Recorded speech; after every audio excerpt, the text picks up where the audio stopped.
1976, R.A. Montgomery changed the way that we read.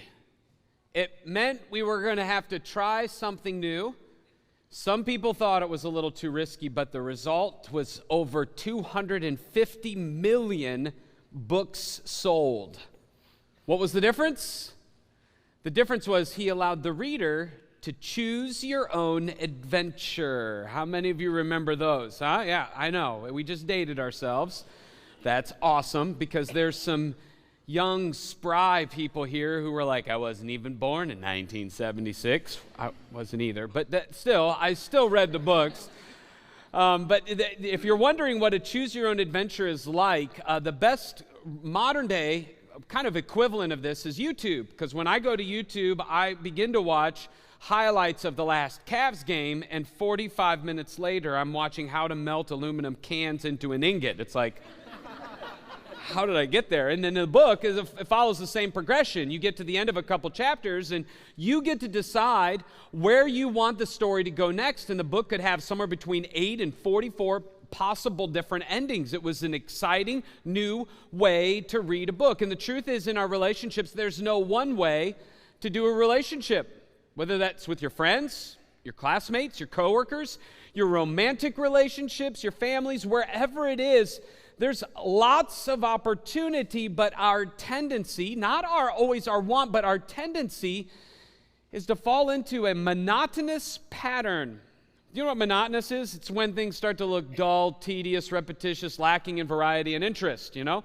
Now, I know we don't intend to get here, but it's like we find ourselves in that same rut where we are hanging out with your friends, your family, somebody significant to you. You're like, what do you want to do tonight? I don't know. Let's watch TV. What do you want to watch? I don't know. What do you want to watch?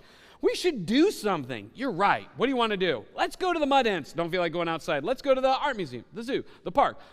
We got a long list of things to do. I don't really feel like, so why don't we watch TV? All right, that sounds great. What do you want to watch? I don't know. What do you want to watch, you know? That's why we pay, maybe it's just us, but we pay $13.99 to Netflix so that we can watch Office reruns over and over and over again, even though there's thousands of other shows to pick from. It's like we do the same things. And here's the deal.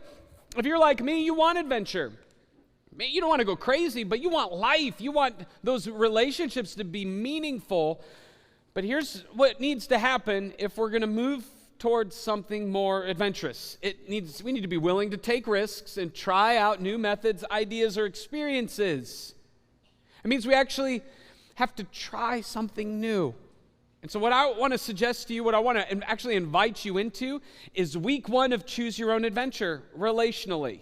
Yes, it may be risky, it may be hard, it might not be what you always do, but I believe that actually, believe it or not, the Bible provides relevant suggestions that bring life into our relationships.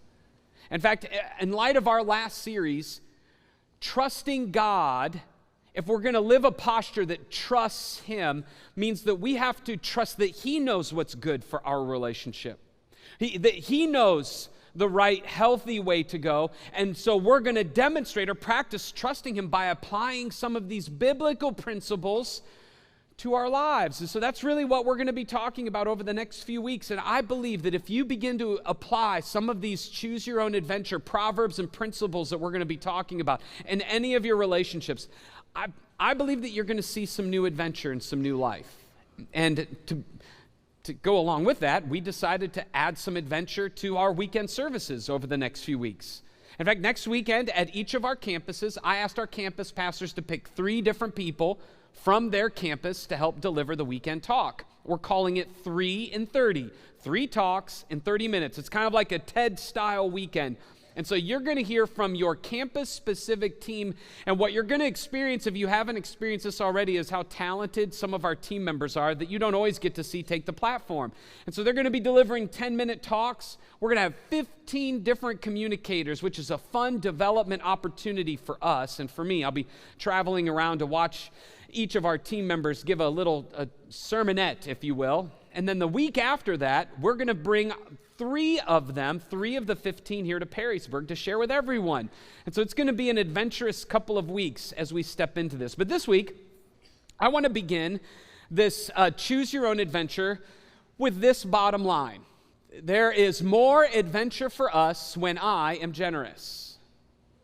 This is a principle that I want you to think about that moves relationships from monotonous to adventurous. There is more adventure for us, for you, the us in your life, the people that you do life with, when you are generous. Now, we like to say this to everybody else. When you're generous, and when you're generous, and when you're generous, there's more adventure for all of us. But this is really something we need to say to ourselves.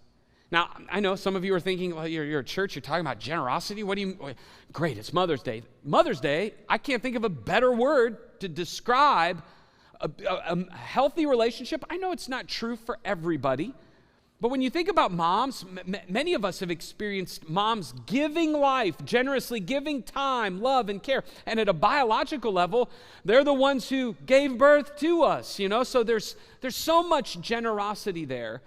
But it goes beyond that. See, being generous is an eagerness to give more of something. To be generous in our relationships means we don't have a scarcity mindset. We have an abundance mindset, and we love investing, pouring, giving into others. But you know what our temptation is? And maybe you're better at this than I am. My temptation, maybe your temptation, is to be generous with those who will benefit us.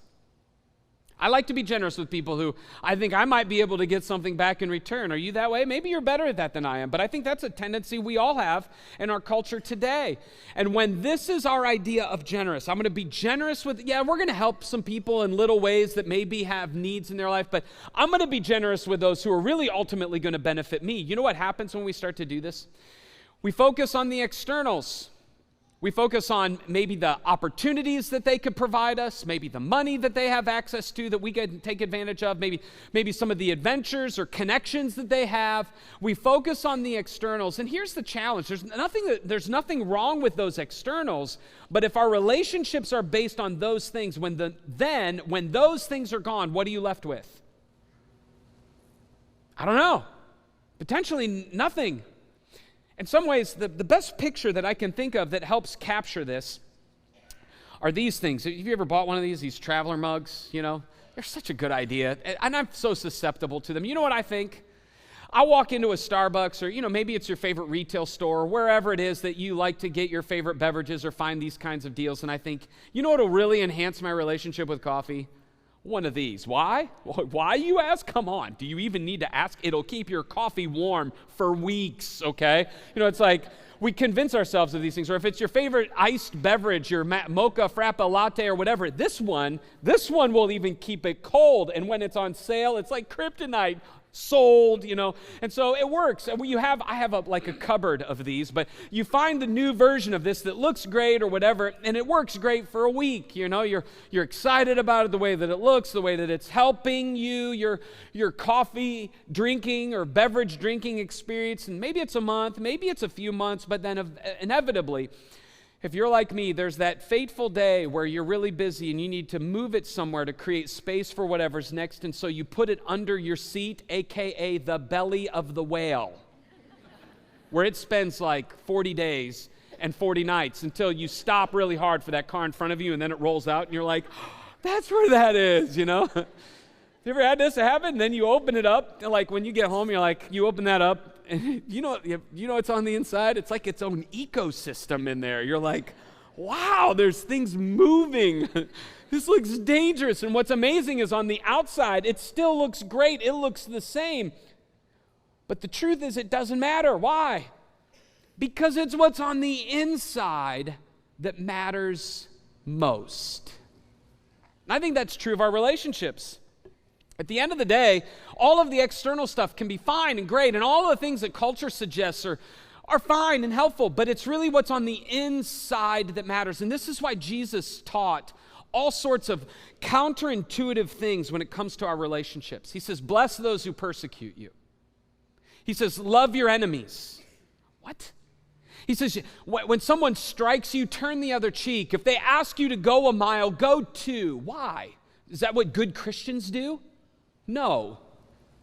It's because he understands fundamentally that if we're going to move to more adventurous relationships, we need to pay attention to what's coming out from the inside of us. That's ultimately what matters most. In some ways, What he was trying to teach is this principle. As I pour blank into you, whatever that blank is, as I pour blank into you, whatever that is, pours back into me. Whatever it is that I pour out into others, ultimately is what begins to fill my life. And so the question I want you thinking about is, what have you been pouring into others lately? Have you been pouring anything at all? Have you been pouring challenging things, life-giving things? Because here's the thing, if you begin to evaluate your relationships and think about the times where you invested life-giving things, it probably added value in life to you. But when you were in the midst of a challenge or pouring out not life-giving things, did that help your relationship get better? So we got to pay attention to what's on the inside. That's why this ancient Jewish proverb is so powerful. It says this: the generous will prosper. The generous will prosper. It doesn't say those with generous friends will prosper. It says the generous themselves will prosper. Those who refresh others will themselves be refreshed. As I pour out refreshment into others, that's what begins to fill my life. And so what does this word generous mean? In this passage, it means to be a blessing. It means to give life.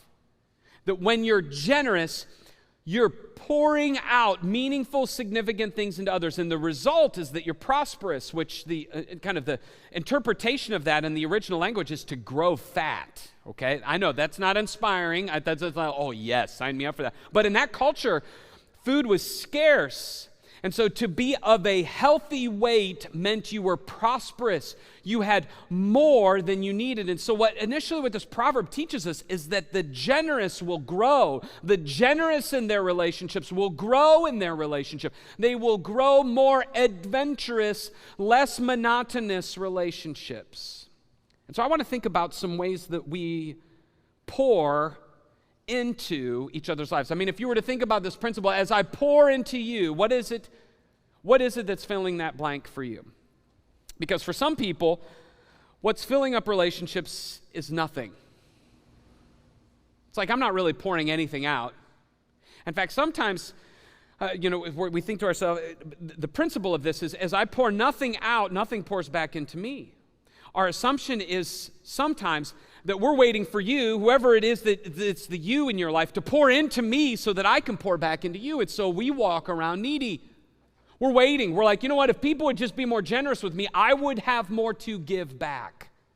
Now, sometimes this happens after you've been in a relationship for a long time. You get into that monotonous routine, and you stop pouring into each other, your friends, your family, your significant other, your husband, your wife, And so it ends up feeling like your relationships are empty. Maybe this is where you're at today. If it's not there, something else that we tend to pour into each other is unresolved issues. Sometimes we're aware of them, sometimes we're not. And so it's like we have a glass full of rocks, and if I were to pour out this glass full of rocks into the other, I don't want to do that. It could be adventurous. What would it probably do? It'd probably break. It would break the other glass, the same way that sometimes our unresolved issues begin to break relationships, because as I pour stress into you, stress begins to pour into me. As I pour fear, unresolved anxiety into you, it doesn't solve my anxiety, it fills my life with anxiety. As I pour anger and frustration and impatience into you, it continues to fill my life with this. But there's another way. There's another way. The proverb teaches that the generous will prosper. Those who refresh others will themselves be refreshed. You know what that word refreshed means? It means to be watered, drenched, satiated, satisfied, life-giving. And the image is that when we are filled with life, maybe not filled, but when we have life and we begin to pour it out, we may not fill everybody else's cup. But as we pour out refreshment into others, that is what pours back into our life. As we intentionally are generously refreshing others, spiritually, we put ourselves in a place where God Himself, the source of life, begins to refresh us. and replenish what we feel like we lost. This is the way that God intended our relationships to work. And if you think about it, as I pour love, as I pour God's kind of love into others, that doesn't always mean they're going to love me back. But God begins to pour more of His love in me. As I pour spiritually, as I pour God into others, we say this all the time. One of the best ways to grow in your relationship with God is to help other people grow, because God begins to pour Himself into us. And so I want to show you a few practical examples of what this looks like. Now, all of these stories may not be your story, but I think if you can look at the principle that we've just talked about within them, you're going to see how the generous prosper, and how when you begin to refresh others, you yourself find refreshment. And so let's watch our first story.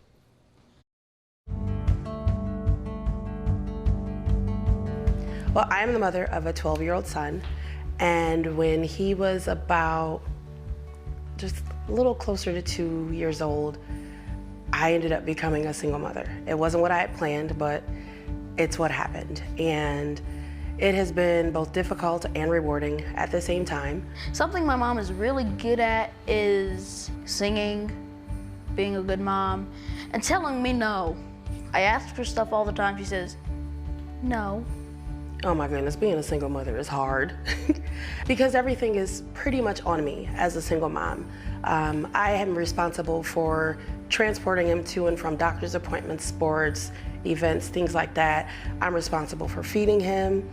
There have been times where I was really struggling financially and where I wouldn't eat to make sure that he would eat, making sure that, we've got a roof over our head, which we've been blessed in that respect. It's hard because you're responsible for a life and making sure that that life grows up and turns into something productive. It's scary at times, but again, it's rewarding because then you can look and say, you know what, I helped create that. I helped make that person into who they are today. When Donovan was really young and I was like the newly single mom, I was trying to do everything on my own. I was trying to look up things on how to be a good parent, reading books, and it just was not working. So I started inviting God into my life more, and that's when things started turning around. We would go to church, but not as often as we should, I'll be honest. And then I went to church and I put him in the kids ministry, and he loved it. And then every weekend he was asking me, are we going? Are we going? And I'm like, yeah, we're going. So he started getting me to go to church even more. And then I became involved with the music ministry. And then now I'm getting him to go even more. Basically, when she sings, I feel happy because she teaches me about God when she sings. It's amazing to watch him grow. And then as I look back now saying, you know what, when I brought God into it, things worked out. So yeah, you can't do it on your own. I'm the type of person where I pray about something and then I put all that faith into God and I don't worry. I'm not a worrier. And what he does with me is he allows my faith to help Donovan and improve his faith. He is a very spiritual child, which I'm very proud of. He loves to pray. He loves to do Bible studies. He loves going to church. That's one of the rewarding things about being a mom is watching your kid grow up, watching their faith just grow, and then knowing that my faith played a role in his faith getting to the point where it's at right now. Donovan loves going to church. And one of his favorite things is going on Wednesday nights to the middle school program. And one of the cool things is Donovan's birthday was April 25th. And when I asked him what he wanted to do for his birthday, he said, what day is it on? And I said, it's on a Wednesday. And he said, oh, I'm going to church. And I said, are you sure? You know you can skip a week and do something else. And he said, no, I'm going to church. Just get a cake from my friends. And so that's what we did. He took 3 friends with him to church and he had a ball. I bought a cake for the 6th grade boys and they enjoyed themselves. He said that was like the best day ever. The reason I decided to go to church for my birthday is because I wanted to praise God. I wanted to bring my friends so they can learn more about God. And I also wanted to bring cake for the 6th grade class. It's just like I get to spend time with God and my friends, and I get to praise God even more so I can become closer to him.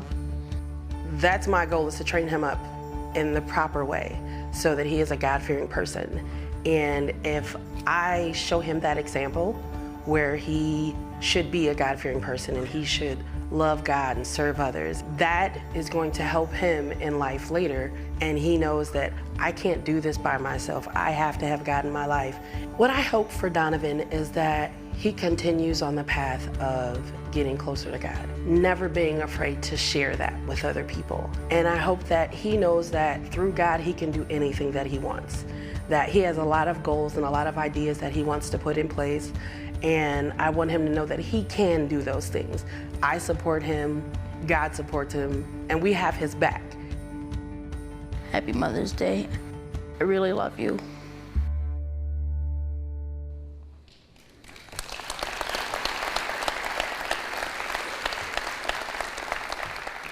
Kamisha, if you're watching out of our West Toledo campus, we got your back too.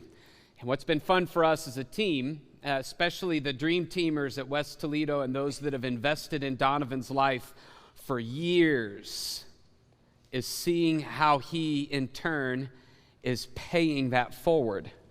You see, it may not be your story in every detail, but we love to partner with families. And so blended family, single parent family, or whatever your family situation, bring in your grandkids. We love to pour into your kids some of the same things that you're trying to teach them. We're not just playing games back in Cedar Creek Kids. This is an amazing opportunity for us to pour into each other's lives together. And there is one group of you sitting here today that I would love all of us to just take a moment and encourage. And it's those of you that are single parents, single dad, especially single moms on Mother's Day. As a church, we want to let you know that we've got your back too. So we just put your hands together for those that are in the room with you right now. Because yeah, you're pouring out, and sometimes it's exhausting. It's exhausting for any parent at times, grandparent, because you feel like you give a lot, and then we got to depend upon God to fill us back up. And so here's a question I want you to be thinking about. In your own mind, ask yourself this question: who are the people who have poured into me? Think about that for yourself. Who are the people right now? And it could be a parent, it could be a coach, and I know not every mom's story is the same, but who are the people that have poured into you? Well, that's one of the easiest places to be generous. It's to give back, and not in the monotonous way that we always say it, but find a unique way, a generous way, a refreshing way to be generous in some way, shape, or form back with your time. Maybe with resources, maybe with something else, a note, or with your words. And here's your Choose Your Own Adventure challenge for today. Who are you going to pour encouragement into today? If you got your message notes, if you want to make a list, put the names right there on your list. And if you've got a mom or a mom-like figure who's been generous to you, don't just sign the card, dudes. Don't just say the same, Mom, love you, whatever. I know you're thinking, I'm not that good with words. Find a unique way to be generous. Because I promise you, it adds life. Especially when we try new ways to do this. Maybe it's somebody else in your life that you need to encourage today. And so don't miss that. And then I want you to think beyond today. I want you to think this week. Who are the people this week that you are going to pour encouragement into? Begin thinking about who in your workplace, in your class, in your neighborhood, in your family, one of your friends that you're going to be generous with, that you're going to pour life into. And then just think about it. After it's over, did that add life, or did it totally ruin your life? You know what I mean? It's when we find ways to think about this that it adds a little spark, a life-giving nourishment, refreshment to our relationship. So important. Now, sometimes when it comes to investing in the people's lives around us, when it comes to being generous, sometimes there are some issues that we may or may not be aware of that limit our capacity to really be generous. And so sometimes that means we need to take a look on the inside and what's going on in our life that may need to change in order for us to be more generous, to have more years of generosity. And when I was a campus pastor at South Toledo, I met Sarah and Joel, and some of Sarah's story and how she did a little bit of this in her own life was really inspiring for me. And so I asked her to share. Let's watch. So my name is Sarah Helbig, and I met my husband the summer after I graduated from high school. It was a summer romance at the lake, and he was at home because he was in the military, and so he was home for his sister's wedding. So it was just this happenstance that we met, and then he went back to Japan, and I went to college, and we sort of stayed in touch. And then when he was out of the service, we got back together and had lunch, and that was it. And the rest is history. We waited quite a while to have kids because my career was really important to me, and neither of us would change that. It was so important to have that foundation of who we were together as a couple before we threw kids in the mix and we became parents. I was dead set always that I could be an exceptional mother and a prominent career woman and a rock star wife. I wanted it all. But what I did realize over time, over a span of years, was that I lost myself somewhere in there. And I think that happens to a lot of women. So over time, I just put on weight. I wasn't making time for my health or making good decisions. I loved everything that I had in my life, but when I would kind of see a picture of myself or something, I didn't look happy. On the outside, the way that I felt on the inside. A few years ago, we were at the lake and in the summer, and I was playing an awesome game of kickball with my family. And I have a good lead foot, so my nephews always want me on their team. But man, I ran up to kick the ball, and I knew something really bad happened in my foot. And I had planted my weight on my foot running, and I just heard it snap. And I ruptured my plantar fascia. And in the end, it was absolutely because of the weight that I was carrying physically, let alone mentally. And so I was in a walking boot, one of those terrible boots, for at least 4 or 5 months. And it really was a wake-up call for me that it was time to do something, or the trajectory that I was going down was not where I wanted to take my family.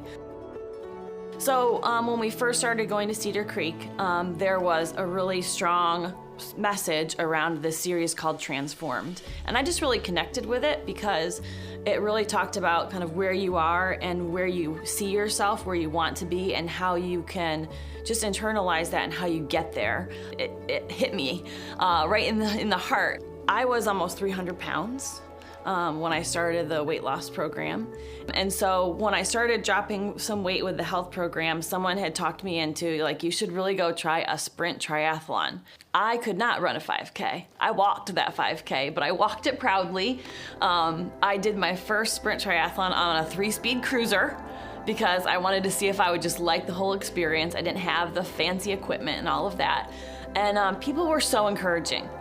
So I kept training, and sounds crazy, but then I ran my first half marathon with Churchill's in the fall, and have just kept swimming. I swim about 6 miles a week, and it keeps me positive, and just the stress, right, that we all have of the day-to-day grind, work, young kids, all of it. It's a way for me to stay a little focused on myself too. And I think that's really important as a mother, to have this thing that you can come back to that is about you, because I feel like I'm a better mom when I'm stronger and I'm more positive. Over here, it really impacts everything else that I do, and my confidence and how I engage with my kids, and even, how well I do my job. And I'm doing my first half Ironman in a couple of weeks, which is pretty intense. It's a 1.2 mile swim, 57 miles on the bike, and then a half marathon run. Your body is this temple, and I always think about the fact that it's kind of like equipment that's on loan to you. We only get it for a certain period of time, and I need to teach my kids too that they have to respect that. This is a tool you have, and if you take care of it, you can do everything that God has intended for you to do in your life. I think in terms of sharing the journey that I've been on, I've really tried to do that very publicly. Number one, for my own accountability. It kind of keeps me on my toes, but it's a blessing for me to share, here's where I was and how much I struggled internally, because weight loss and your health can be such a mental challenge, to how you start to take the steps to get to a healthier lifestyle. So I've really tried to openly share that with people through church, through friendships, through school, very actively in social media. And I've had so many people reach out to me and thank me personally. And some people start the same weight loss program that I did. And to me, dang, that's God's work right there. And I would share all day. I'm not embarrassed about where I came from, because I want other people to know that it's possible.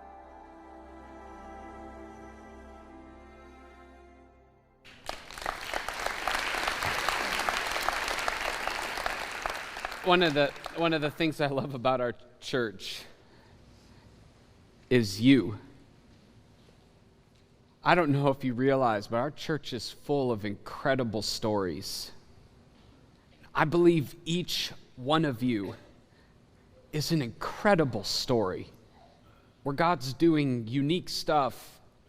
Sometimes we undervalue what God is doing in and through us. And so Sarah, thanks for sharing. I know you see it. And as our team sat down with Joel and Sarah, for them, this wasn't like a weight loss thing just to fit in clothes and feel better physically. This was life or death. They were trying to get back years that otherwise they probably would have lost, to invest in their kids and, God willing, grandkids someday. Because there is more adventure for us when you're generous, but when you're generous from a healthy place. In fact, one of the most generous things you can do for the people around you is to bring a healthy you to those relationships. And sometimes, and I'm not saying indulgent, I'm not saying that you have to do crazy things or make it all about you, but just healthy, life-giving stuff. The question that I want you to think about is, am I pouring into others in a healthy way? Or are there some unresolved issues? For some of you, it may be physical, but that's not everybody. For others of you, it's emotional. Maybe it's spiritual. It's limiting your capacity to be generous. So what are those things? Here's your Choose Your Own Adventure challenge to think about, maybe this week, to talk about some people that you're close to. This might not be for everybody, but for some of you, it's what life-giving change will help me pour out from a healthy place. Maybe it's sitting down and talking to someone. Maybe it is an exercise routine. I know for me, I have to pay attention to this. Because if I'm not careful, I will let myself get to an unhealthy mental, physical place where I'm not as energized and life-giving for my family, friends, our staff here. And so, man, there is more adventure for us when we're generous, because as you pour out, whatever it is that you're pouring out, ultimately that's what begins to fill our life. And so let's pour out encouragement, and let's make sure we're pouring out in healthy ways, because that'll ultimately be most refreshing for others. But some of you may be sitting there going, you know what? I don't know that I have anything to give. I feel like I'm drained. Life's been so challenging, Ben. Well, I want you to listen to Michelle's story, because Michelle and her family have faced a similar life-draining challenge. And what I want you to listen for is how their consistency in pouring into each other and depending upon God helped them navigate that season with generosity. Let's watch.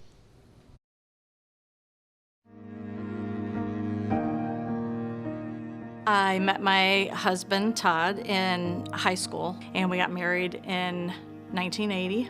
We had Danielle the next year, and then I had 2 miscarriages, and then we had Brittany in 84 and Jared in 1987. We decided early on that we were, going to make it work that I would stay home with the kids. I loved being with the kids, being home with them, being there when they got up and at nap time, and Todd had to work a lot of hours at his job, and so it was just me and the kids a lot. I mean, he was always home in the evenings, but we knew that would be the sacrifice that we would make, and it didn't feel like a sacrifice. Maybe the kids had to sacrifice a little. They had to do without things, but it was very important for us, for me to be home. We very strongly believed in bringing them up in the knowledge and the admonition of the Lord, and teaching them ways that would stay with them for the rest of their lives so that they could then use that. Growing up in our home with Mom and Dad, it was a very God-centered life that we had. All the hobbies that they had, everything that they did was centered around church. And what was really cool about that is everything that they kind of focused on in their hobbies was also something that they brought home to us, which ended up being really cool because it put us in a Christian home. To grow up in a Christian home where we were loved so much and taught that we were loved by Jesus, I felt very blessed. Our goal was for them to grow up and be able to stand alone on their faith and make their faith their own when they got old enough. There was a piece that I don't think we ever could have had were Mom and Dad not so intent on teaching us about God and God's plan for us and the highs and the lows of life and everything that we may or may not go through, that life's not going to be perfect, and that trusting God is trial by fire, and living out your faith is going to mean you're going to go through some things. 14 years ago, on April 23rd, 2004, my husband purchased a motorcycle. He and his brothers were going to do a cross-country motorcycle trip because his twin brother had stage 4 stomach cancer, and that was his final request, that's what they would do together. He went to pick it up, and it's the strangest thing. I could just feel it in my spirit when something was wrong, and I was trying to call him and he wasn't answering. We all started getting a little bit worried because it had been too long. He should have been home. And so his dad and brother decided to go out and kind of just drive, and they weren't a half a mile from the house, and there were ambulance and life flights and everything. He was already gone. So the night of the accident, I remember there was a lot of our family just close. The way I think of it, the way I remember feeling is huddling down like in a storm where everyone, you have to get in a single place and get close. And I remember thinking after that moment that this is either going to solidify us as a family that cannot be broken, or this will be like the last moment of closeness we have. I think what I remember most about the night my dad died was just all of the emotion around me. I remember watching my mom, I remember watching my siblings, and I remember there was this moment where I just went outside to just breathe, because there's so much that you're seeing in the people around you that I think that I felt that even more than my own grief, was seeing the effect that it had on the people that I loved. I saw what it was gonna mean, what it did that night. Our lives completely changed in 2 hours. We woke up as a whole family, and we didn't fall apart, but we weren't whole anymore. Right after my dad's accident, my uncle's cancer had gotten really bad, and so right after that, I watched Mom throw herself into helping take care of him in his last months of life. And then on top of that, she had to get a job in a way that she had worked before, but never full-time, never had to support us in that way and take care of the home, things that my dad had done before, she was having to do now.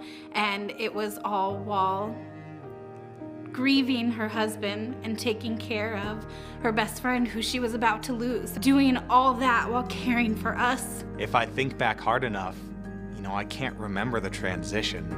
I can't remember, today I really am missing out because I don't have a dad. Mom was always there supporting me, just like a dad would in any way, shape, or form. I came to realize very quickly how the way that we had brought our children up in the knowledge of God, that they were rejoicing in where their dad was, and they were supporting me emotionally and just in every way possible, and each other. When everything happened and it felt kind of like our world fell apart, everything that they built, that they had poured into, in our faith, in our friendships, in the time they spent with us, in the things that they taught us, those were the rock that we stood on. And so when it felt like the world fell apart, our family didn't. We came closer and closer together, and closer to each other, and closer to God. And all of that is a testament to how they raised us, to what they poured into us, and to how much they loved us. It kind of strengthened us in a way that I don't think we ever could have been brought together by any other way. That foundation that we built, we were young when we started having our kids, and we, grew up with them, but God knew that, he already knew what was going to happen, and that our kids would be solid. We were very fortunate. We were very fortunate with our kids, and I just couldn't be more proud of all three of my children. Now, as I look back, we always talked about how we were blessed, and now I just feel like there had been that strength built within us and as a family unit, so that we would be able to endure that when the time came. After going through something so tragic that could have just completely broken us, I remember Dad being such a cohesive part of our entire family. That Mom stepped up immediately, and she didn't question the fact that now she was the one that was going to have to pull all that together and come up with strength that I don't think she knew she had. We didn't know that she had. And just hold on tight, and she did such a good job.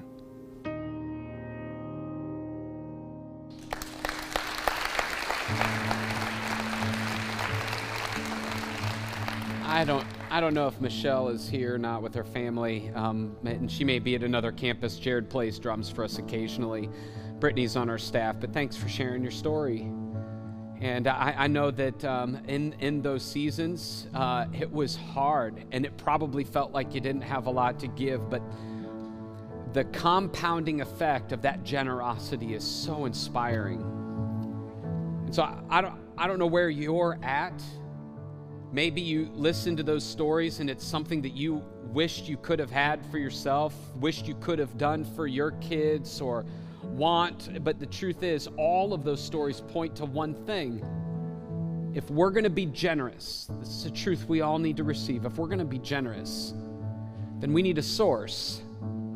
We need a source of eternal living water pouring into us. And so wherever you're at, if we're going to be more adventurous, I want you to listen to the words of Jesus. He said, "Those who drink the water that I give will never be thirsty again. It becomes a fresh, bubbling spring within them, giving them eternal life." So today we have a God who doesn't just say, hey, work harder, try harder. No, he says, trust me. Let me be the water that refreshes you. And then for those of us who follow Jesus, we should be pouring out that kind of life-giving refreshment to people all around us. That's the way that we practically live out our faith. And as we pour out that love and grace and blessing to people around us, we put ourselves in a spot to receive fresh from God what he wants to pour out into our life. And so the Choose Your Own Adventure challenge for you to be thinking about in your mind is, am I allowing God to pour into me? What does that rhythm look like for you? Because as we stay connected with the source of living water, weekly, daily, then it may not fill us up overflowing, but we're staying connected to the one who can help us navigate any season, who can help us then pour back into our families, our friends, our husbands, our wives, our coworkers, and our classmates generously. And so let's make that our prayer today, that we would stay connected with God, and out of that we would generously give life to the people around us. Will you make that your prayer with me now? God, thank you so much for your generous love that was demonstrated in your Son, who poured out his life for us, who died on the cross for our sin, who came back from the dead to give us hope of new life and eternity with you. So God, help us to trust in him.